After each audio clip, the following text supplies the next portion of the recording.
Assalamu alaikum, hürmetli tamaşaçılar.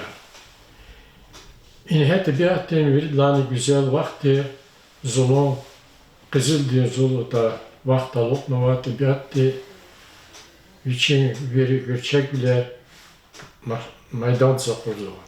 Elbette ilk deyin vaktunda yaratmışlar insanları çipi rühtin, çipi var ise şiir adı ezberizo. Zazni Zuluz başnova saşumut şiirova, zulun seser циклада, каза küfük edes kudvat şiir gidi. Zulun gezel,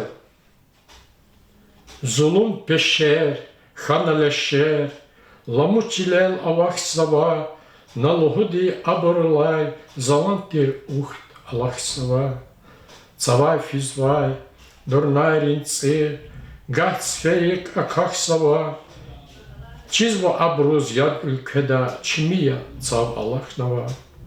Yani hunuvay durnayrini qargayri vank kaksava. Abrun tsirger vank ilalaz inhe yargaza katsava. Zihiserni abruh kalaz fizva zavay kakatsava. Atanazul. Atanazul, atanazul.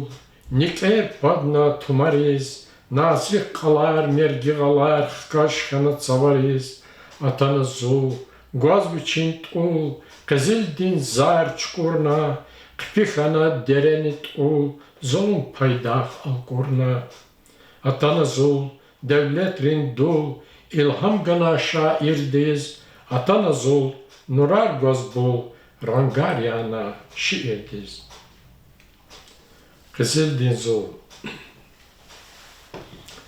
Ağzur ranga bağış naçaz, muhman kanazul, Qizil din rang zarq ilallaz, göz nimet harbul, Meğün tamar, qarqutarar, güzel tuştu xob, Kilik zavazun güleri, davuna hiç lub.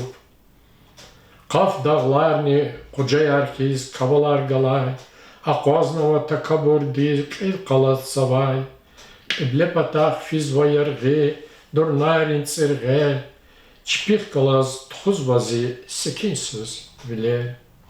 Salih zedat biatiz, şajençon ortak, Savil bihen hakikatiz tirçik ko utak. Haran gari bezetmişna, ava tepe tul, Yaşamış ray güzel val, gay kızıl din zul. Yaşamış ray ziliz geçir, açuh vilit sav, Yaşamış ray şah davim qil, Lizgistan din qav. Qizil din zul mübarek. Çoxlum paren tartsirqe goşne xub damah. Naluhudi vehen va adal al paydah. Tsay una kuzvay fiz akoz va am. Tacib yaz kiligiz yavaş arda gam. Tabiat vakne xub jede bol sirer. Har cüre rangari txuz va biler. Her tersiz yanva biçiz hastir rang, saçak kiz ve enva ve peranni jang. Zulum i güzel va, hik idaç kiz, çalari xurga tazlah, hik jedekiz. Martsari tsun martsari kadavun yesir, şikilçi, şikilday, kalurna isir. Kompozitor buna tüküre avaz, şiir din tsarara işikil akaz, Qizil din zul ala atanı vartsal, insana uyakuk, künvil alakal. Har nimet rangargaz, çaz atan vay bul, mübarek kuray kez, Qizil din zul.